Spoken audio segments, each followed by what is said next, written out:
Good morning, good morning, good morning, good morning. Shout out sa kapatid ko dyan sa US. At saka yung isa ko pang kapatid na nasa Australia. Gandang gabi sa inyo dyan. Good morning naman dito sa Pinas.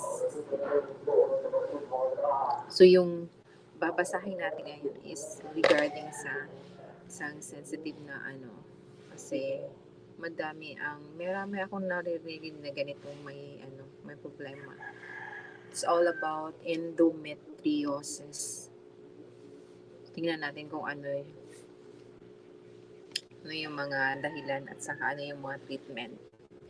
Endometriosis. This is a condition in which the inner lining of the womb, endometrium, begins to appear in patches beyond the womb. As a consultant gynecologist friend of mine rightly puts it, endometriosis is like grass growing beyond the garden, out on the stone path as well.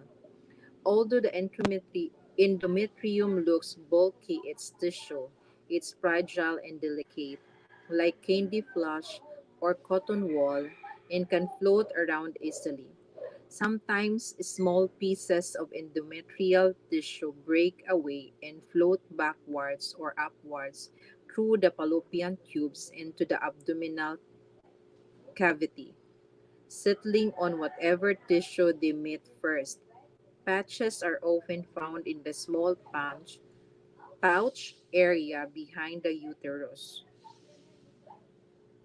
Patches are often found in the small pouch area behind the uterus, on the ovaries, or on the intestines. Pati pala sa intestine. Occasionally, tiny fragments of the endometrium can travel through the blood or lymphatic system to the lungs and brain, and the distinct brown patches are instantly recognized by experienced surgeon. This condition occurs in 3 to 10% of women of reproductive age and is cause of infertility in about 30 to 40% of cases. Symptoms. For some women, the first they are aware of any stray endometrial growth is when the rock patches are discovered during unrelated surgery or an abdominal exploration investigating problems with conceiving. A common symptoms, however, is pelvic pain, especially before the start of a period. It is believed that these endometrial deposits continue to respond to the hormonal cycle as if they were still in the womb, and just before a period, they swell and cause pain. Endometriosis can also cause some spotting before your periods or in between them. This is not heavy bleeding but is very uncomfortable and irritating. Endometrial patches can also cause pain when they land on the intestines. They slowly grow and stick neighboring sections of intestine together. Nakakatakot pala to. These patches are termed adhesions and are the most common complications of endometriosis. When this happens, the flow of gas or digested waste through the intestine becomes restricted, resulting in bloating and pain. Should endometrial patches spread aggressively, they can block the intestine or urinary tract. Although endometriosis and infertility are frequently linked, the exact relationship between the two is not understood, since deposits rarely block the uterine tubes. It is sometimes that such breaking away indicates that the endometrium is flaky and fragile, and so not healthy enough to facilitate implantation of a fertilized egg. Causes. The cause of endometriosis is not known precisely because doctors can't provide a cause for their patients. Confusion abound. Very often, women read about the symptoms in nature of endometriosis and liken the condition to cancer because it spreads from its original site to other organ. This is incorrect, but it frequently adds another worry to period pains, the prospect of being infertile, and the complication of drug therapy and so on.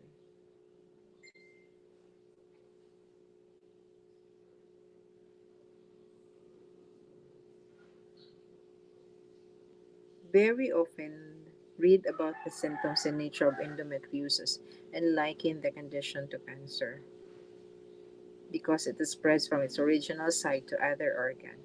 This is incorrect, but it frequently adds another worry to period pains.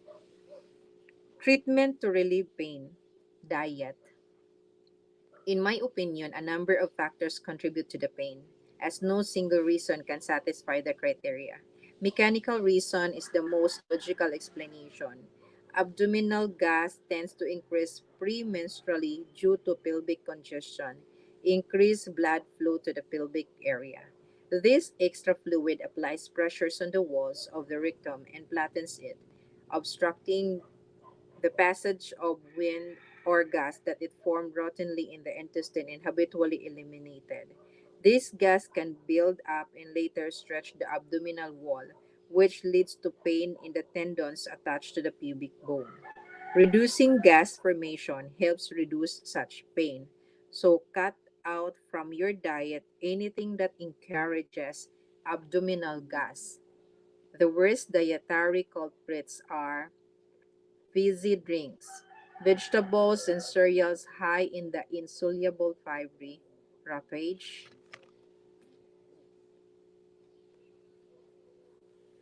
fizzy, fizzy drink,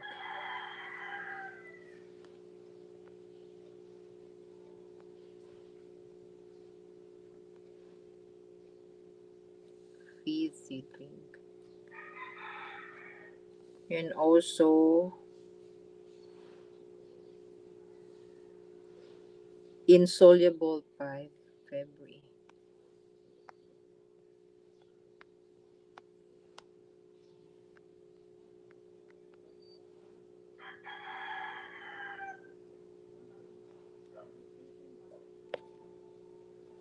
such as brassicas and bran. Brassicas,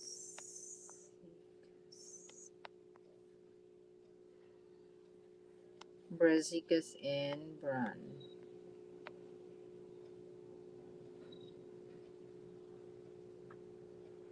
Brassicas and bran, insoluble fibre, and brassicas and bran. Dried beans and lentils, radishes, yes products including bread and beer, and excess sugar, which encourage fermentation in the gut. Don't cut fibre out of your diet completely, as it is vital for a healthy digestion. Just avoid the fibrous parts such as broccoli stalks. So, broccoli. Mm, stalks.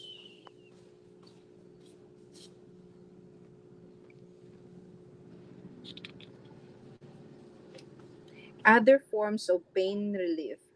Colicky pains which comes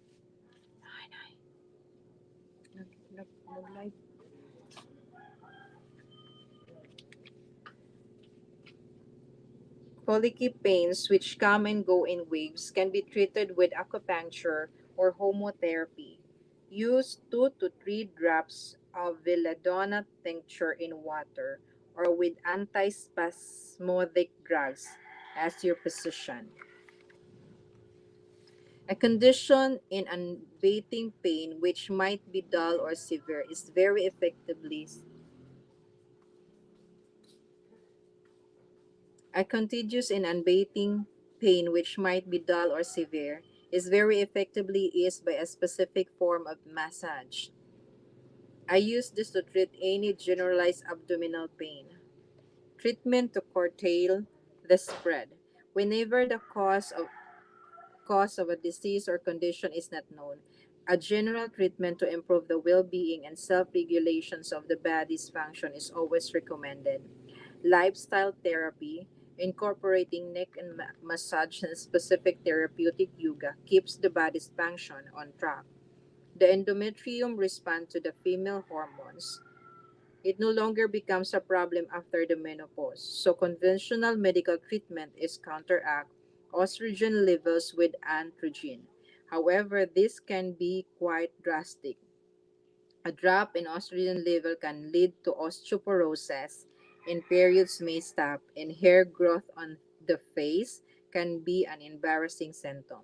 Instead, I often recommend a high protein diet and vigorous muscle building exercises. The more muscle you build up, the less endometriosis seems to spread, perhaps because the steroids that muscle building releases into the system are only similar to androgens. They are not literally androgens and do not bear any other qualities that could cause, for example, hirsutism. Instead of taking hormones to relieve pain, exercises should be given preference. Supplements. So, pwedeng mga ganito siguro, no? Yan. Sa dagat. Yan na siya. Mga exercises.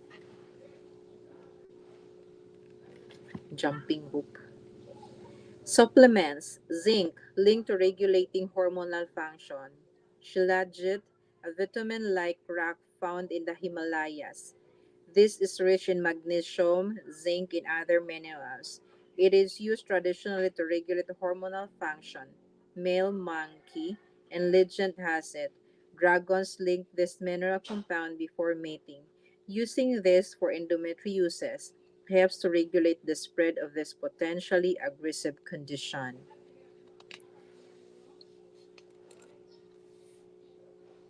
Dr. Alice points. After years of brooding abdominal walls searching for trigger points to alleviate abdominal pain, I discovered two distinct small areas in the lower abdomen that do exactly that. Measure four fingers across to the left or right. You'll come across a dip. There's one on each side.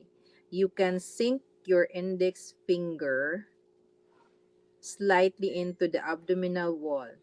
One or two, one or both these points will be unusual sore to touch before your periods when there is generalized pain on the corresponding side or both side of the abdomen.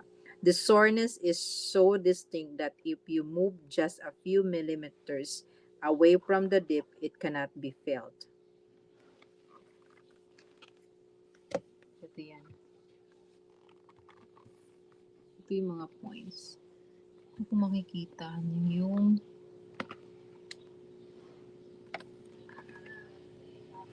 klaro ba?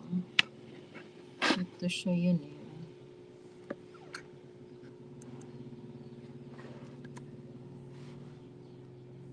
Yan. Mas clear to.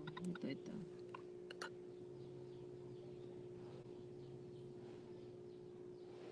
Tagalan ko ha sa pag ano para mas maano nyo, makita nyo. Yung mga points na binabasa ko. Ito yung una, pangalawa, at sa pangatlo. So yung nabasa ko yun na yung first. Then the straight muscles of the abdomen and taper down into tendons that are ultimately attached to the pubic bone. At the point where the straight muscles begin to taper, there is reduced firmness of the abdominal wall. The dips either side are at these points. My belief is that the ring formed by muscles at this point is the point at which a small hernia may occur when there is excessive gas in the abdomen. Hernia.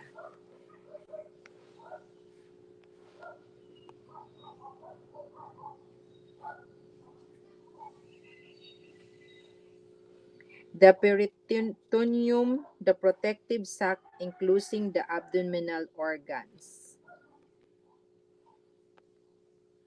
Peritoneum.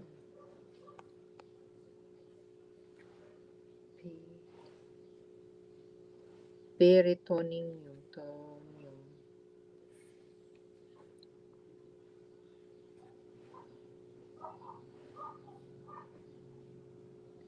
The protective sac enclosing the abdominal organs protrudes into this soft area and causes irritation around the rim of the ring. That is why it is sore to touch. And massage the rim of this ring for a minute or so with your index finger and the soreness disappear. So that's the abdominal pain. You'll be surprised how effective this treatment is. Dr. Alice Point. So yun yung about endometriosis. Bye-bye. God bless. Balik ako.